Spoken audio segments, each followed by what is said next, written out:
Hi, this is K-Bar user. I was just talking to a friend of mine, Cole Craven, has a channel here on YouTube. And we were talking about sleeping bags and stuff like that.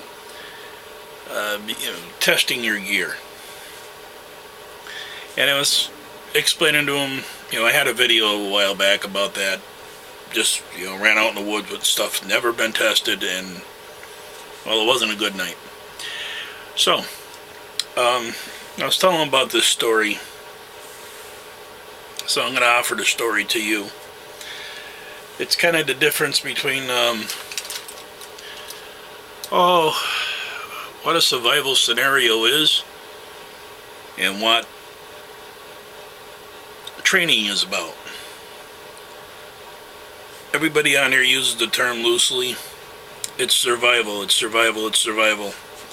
No, it's training. If you go out for 3 days on a minimal kit, you're training to survive. Possibly something, God forbid, ever happens to you. So here's my story. Back when I was probably about 14, you could hunt here for miles. So nobody would bother you. Go on one farm to the next mountain ridge to the next mountain ridge, so on and so forth. Most of it was backwoods then. It wasn't, you had little dots of houses here and there, but most of it was just plain backwoods. So, I'm out hunting, and at that time it wasn't really a survival knowledge. You had backwoodsman's knowledge that your father handed down to you, your uncles, your grandfather, whoever. So my father used to tell me all the time, you carry a pack of matches, carry some fishing line, of course your knife, your shells, your gun, so on and so forth, and a canteen. At that time there was no plastic bottles. Very seldom did you run into a plastic bottle. I think the milk cartons at that time were either got them in a cardboard square carton, or they did have the plastic milk jugs. But, they came in a gallon, they came in half gallons. So, basically what you used was an aluminum or the old iron World War II canteens, or if you were lucky enough, possibly somebody gave you a Vietnam canteen that were plastic. So, here's my get-up. I have on my canvas hunting coat, pair of blue jeans, of course my boots, no gloves. I had I did have my K-bar at the time. Yes, I just got it, matter of fact. And I had a 12 gauge Ithaca Feather Light 37. My brother-in-law had given me that gun. He's deceased now, and I no longer have the gun because of this story. So I'm traveling along the top of the mountain. I've got 4 squirrels in the bag, and I'm just out for a hike hunt. If I find one, I shoot it. If not, no big deal. So I'm walking down this trail. I shoot this squirrel. He runs up a tree. I go running over to the tree to try to trap him in there. That's an old trick we used to do here. You run at them and they get scared and they hunker down. On the way over to the tree, I trip. When I tripped, I set off somebody's snare wire to a deadfall. Now this deadfall wasn't meant for rabbits or grouse or squirrels. This deadfall was meant for like a deer or bear. It was a huge log hanging up in the air alongside the tree where you really couldn't see it. When I fell, I took a look up, and I really don't know the exact sequence of what happened. All I know is I seen a log coming at me, and somehow or another, my Ithaca's barrel was up in the air, and I was hunkered down by the gun because I really couldn't move. I was all tangled up. So now this log comes down, hits the top of my gun, and rolls off. Smacks me to the side of the head, grazes me here, all down to one side of me, down my leg. like I said, I really can't tell you what the sequences are, or how the log turned and hit me like I no clue. So now, immediately, I'm in a survival situation. I'm no longer training. I've just been hit by probably 100-pound log, 20 feet in the air. So, the first thing I did was I said to myself, I gotta assess what's happened here, because, I was kind of knocked silly and felt something wet on my face, and I was full of blood, and I was like, oh crap, I broke my head. So, it turns out I had a good cut right here, some abrasions and scratches, scuffs. Shoulder hurt pretty bad, but I could still kind of move it. Went to stand up. That was a whole nother matter. When I went to stand up, whatever the hell this log did, it hit me in the knee and my leg was sprained. The whole leg. It wouldn't hold weight, nothing. So I stood up, boom, down I went. So I sat there in the woods a few minutes panicking.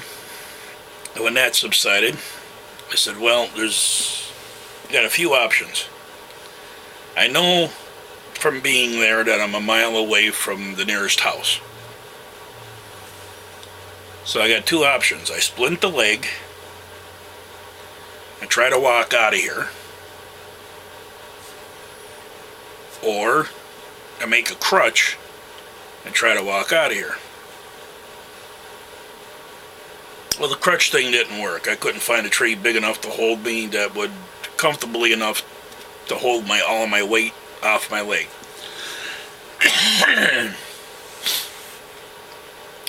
So basically what I wound up doing is I unloaded my shotgun, put the butt up underneath my shoulder, and used the barrel on the ground. I know, the gun was unloaded, and if I had to use it, I never would have been able to, but it's the only thing I had. That worked for about 25 feet. Don't forget, I got my leg in a, what you would call a splint, I guess. But whatever it was immobile. So, I'm trying to walk through the woods, at least to a good trail, with a stiff leg, no crutch.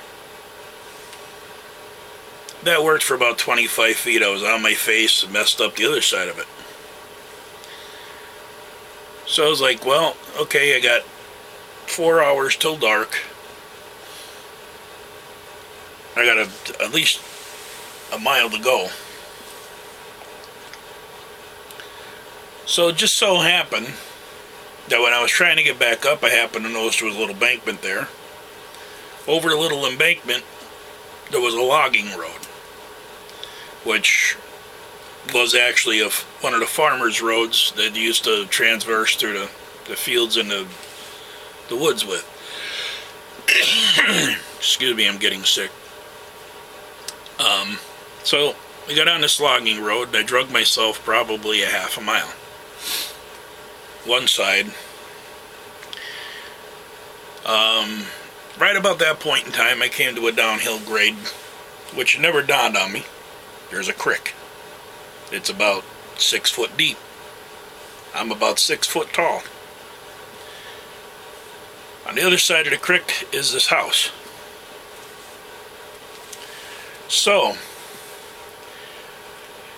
I'm weighing my options whether I should jump into the creek and try to crawl up the hill to the house or what. Then it dawned on me, Dad taught me the rule of 3. 3 shots means you're in distress. I'm loading the gun up. I go to pump the gun. I was like, whoa, whoa, whoa. So I literally had to sit there at the edge of the creek and I'm unscrewing the barrel because I have to jam out the plug. It's jammed up in there probably this far. Luckily at that point in time, somebody from up on the hill seen me and came down and said to me, Tom, what's the problem? I explained everything to them. They said, I'll be right back. And they went up and they got I think it was an excavator. Came down to the creek, reached across with the backhoe, I got onto the backhoe, they pulled me back across the creek, took me home. Turned out I dislocated my shoulder, had a concussion, and I had a sprained leg, which I was in a cast for, I don't know, a week and a half. Well, I don't tell this story much because I'm not much of a storyteller.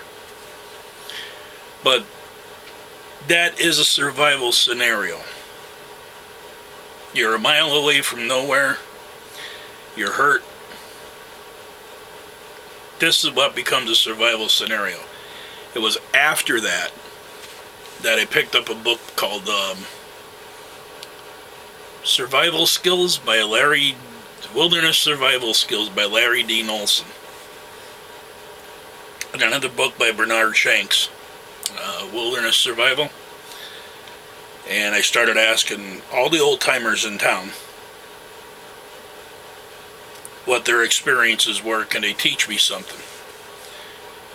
Now, these old timers remember the days when you carried matches, you carried lighters, you know, there was no fire steels, there were no mag bars, there was nothing like that. You carried matches actually, the one guy carried matches in a 20 gauge and a 12 gauge shell stuck together.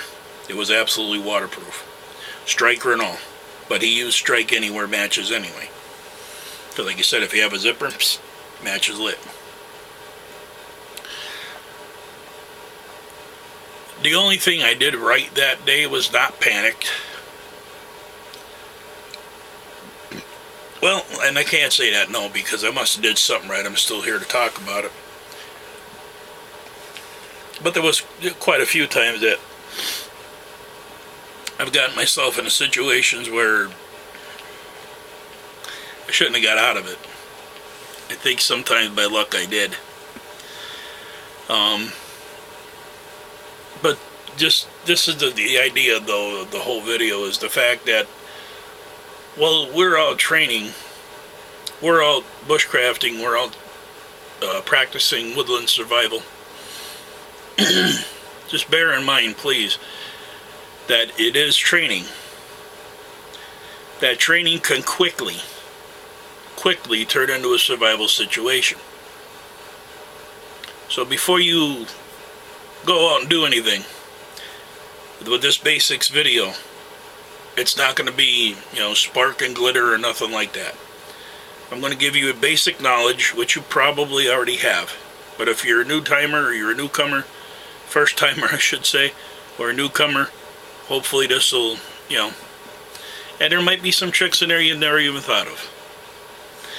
But that's what we're going to do. Just so that when it goes from being, you know, a nice day out hunting, a nice day out boating, a nice day out camping, a nice day out doing whatever, one wrong move, you could be in a survival situation. One wrong turn that you're not sure of where you're going, you could wind up out in the woods and, well, maybe not a survival situation, but you could wind up out in the woods lost, which would then make it a rescue situation. So that's where we're going to start. This is going to be just the basics. Carry this with you. Boom. Oh, yeah, by the way, the funny part about that whole scenario was, when I think back on it now, I had combustion with the matches. I had cordage with the 20-pound fishing line. Not that it would have held much, but it would have tied something together. I had a canteen container. And I had a cutting implement. The only thing I didn't have was cover. And back in them days, you really didn't carry cover with you. If you were going camping, you took a tent. Outside that, if you get caught in the woods, you built a shelter. So, 4 out of the 5 C's are a typical everyday carry that, you know, if I needed to stay there for the night, I would have. I had 4 squirrels in the bag, and I had a way to light fire. I could have made some kind of shelter. So just remember that. You know, if that 5C theory, that really does work. That's something mountain men and backwoodsmen and wood crafters have been carrying forever. So this is K-Bar User. Hope you liked the story. I hope it made a point. If you like the video, please hit the like button. If you're not subscribed, please subscribe. And I'll see you in the next video. Y'all have a good night.